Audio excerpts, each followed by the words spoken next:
Hey guys, Jengar here. Welcome to today's realistic review in which we are taking a look at the British Shackleton MR.Mk.2 sitting at 6.0 battle rating. We're in a new patch, direct hit 2.9, and we've got some new planes. I don't think I'm going to go through all of them. As you know, I don't fly a lot of jets, and I am often saddened that there's so much emphasis on the jets.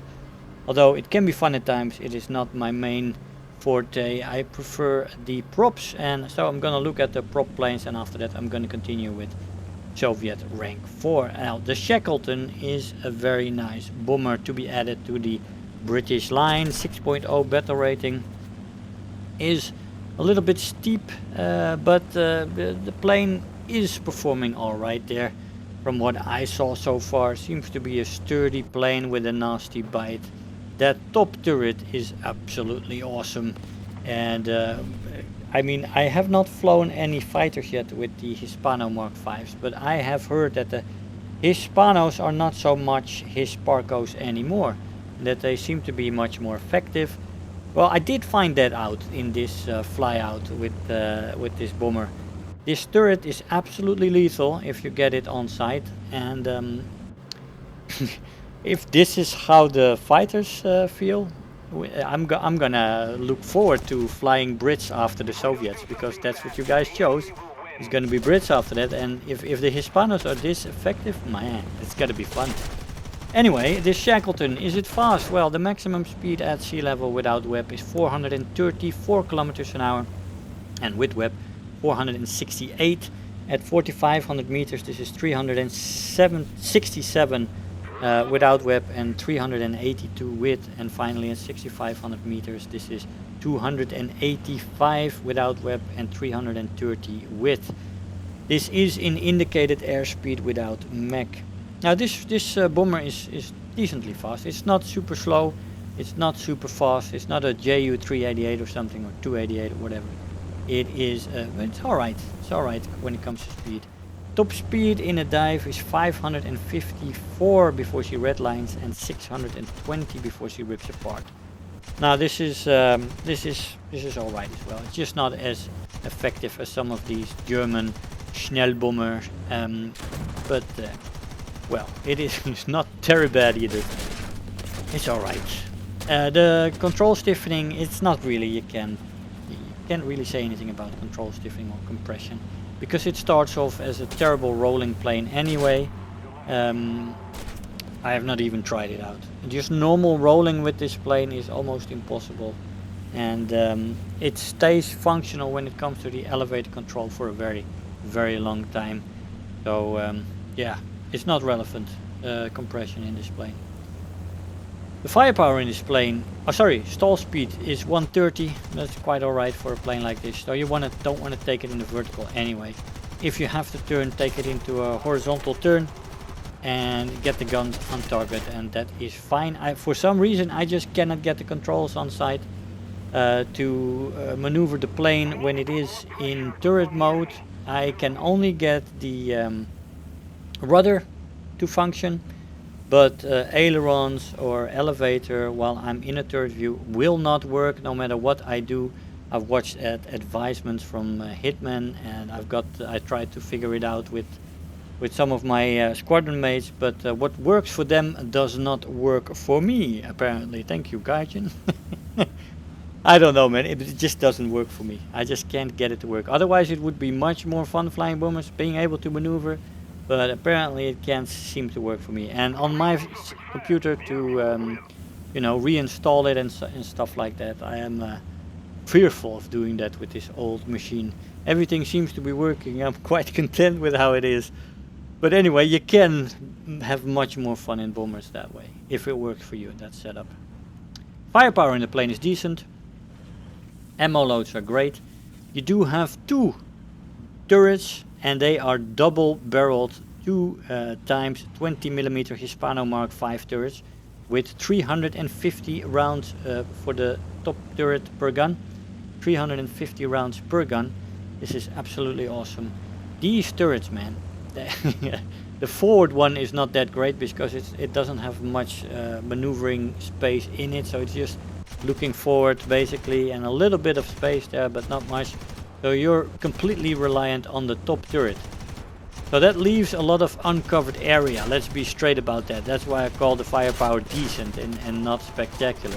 If this plane would have a turret in the back and one on the bottom, or how you call that, dorsal turret or whatever, well, I don't know those official names. Woo! But anyway, that top turret is absolutely fan-freaking-tastic when you get it on somebody. And with a few more turrets, this plane would have been terrifying. And now it's just pure dangerous.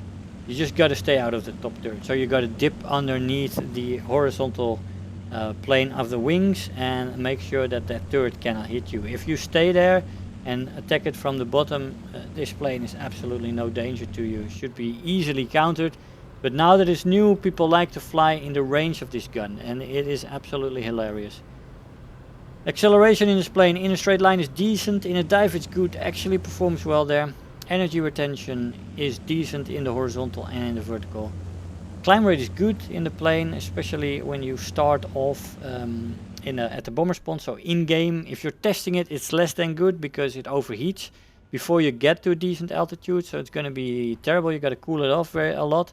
But once you are on the altitude, it doesn't cool off, it doesn't get to that point, and you'll never get there. So overheating in game is not an issue, but if you're testing it from ground level, from getting off the airfield to top level, you're gonna overheat like a maniac, and you can't cool it down ever again. It's just gonna, it's terrible then, the overheating. But in game, in a practical sense, there is no terrible overheating in this plane. It's very manageable.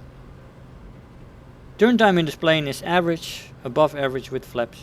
Flaps rip off at 480. It's not really an issue because you don't really get there. You don't really want to maneuver in this plane unless you have the setup and you have the setup working to maneuver in the plane while you're in gunner mode. That's the only time you want to maneuver in. The roll rate in this plane is bad. It's absolutely terrible. So yeah, don't do that. Maneuverability in the plane is below average. You do have overheating, as I just said. I just explained it very much so that I don't need to get into that anymore. Durability is fan-freaking-tastic. It can soak a freaking ton of damage. It is absolutely awesome. It is a very sturdy plane, even though it is lacking armament. Oh, sorry, armor. It's lacking armament. Well, it's lacking armament as well. But what it has on armament is fantastic. But anyway, it lacks armor. It lacks armor protection, but apparently the skin and the frame are so sturdy that it doesn't need armor. I rarely had it happen that both my pilots were shot down, and I got shot down a few times, but it was just after a punishment from you don't want to believe it. So yeah, that is good. Now, repair cost is absolutely terrible. 35,318 Silver Lions. This is absolutely insane. It is.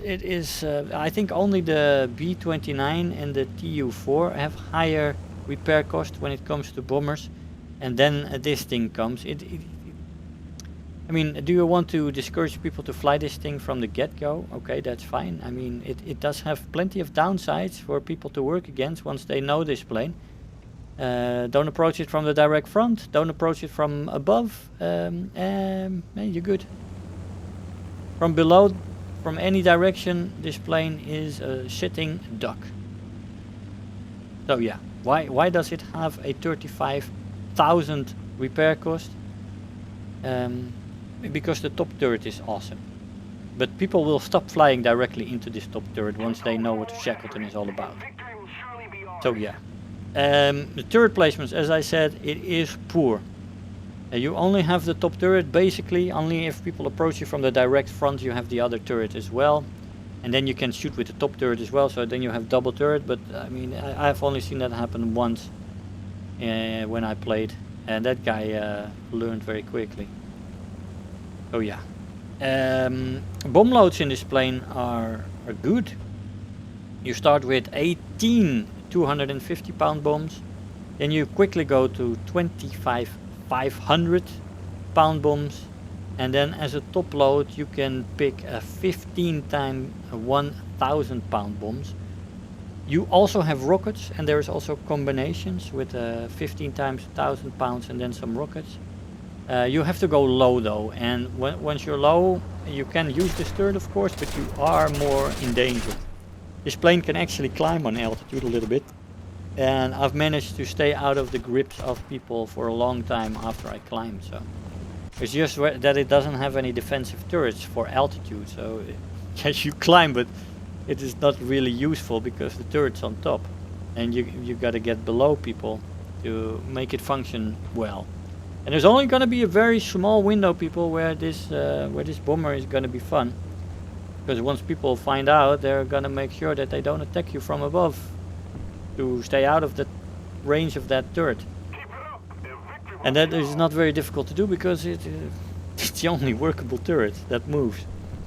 But yeah, this plane is a base bomber and a close air support. It can function very well. It does maneuver easily enough, so it can make small adjustments for attack of a column, for example. And base bombing, it is fantastic. It can destroy 3 bases by itself. It takes 5 bombs, 5 of those 1,000 kilogram bombs. Kilogram, did I say kilogram? Yes. Pounds. It's a British plane. It takes 5 bombs to kill a base.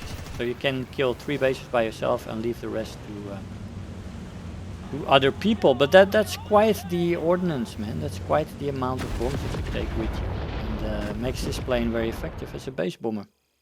Absolutely. And the turret makes it fun as a fighter killer. If they fly in the right spot. We've got Final Blow, 36,000 Silver Lions and 9,000 research points. That is quite nice. That 4 kill game was even worse. I'll see you in the conclusion.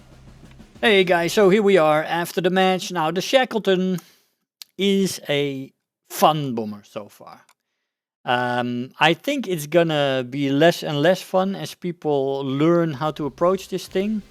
But as people have been coming at me clueless, it has been very fun to shoot them down with that top turret.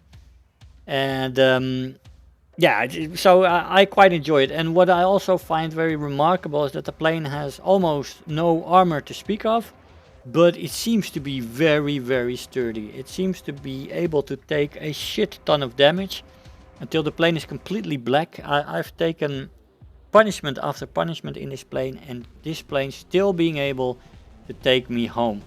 And that is a very worthwhile thing for a bomber to have. Some bombers have much more armor on them, but fall apart much quicker than the Shackleton.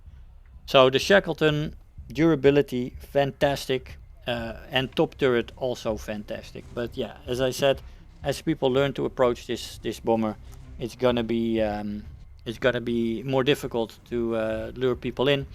The bomb loads are also fantastic. Killing 3 bases gives you a lot of points.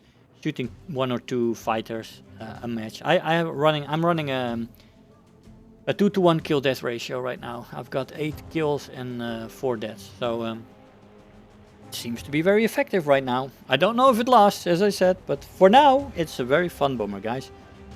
I hope you enjoyed the video. I want to thank you all for watching, and I'll see you guys next time. Bye bye. If you're new here, make sure to hit the subscribe button, become part of this community. If you are already a subscriber, don't forget to like the video, do leave me a comment, and if you really feel like helping out today, make sure to share the video with your friends and let them know about the channel.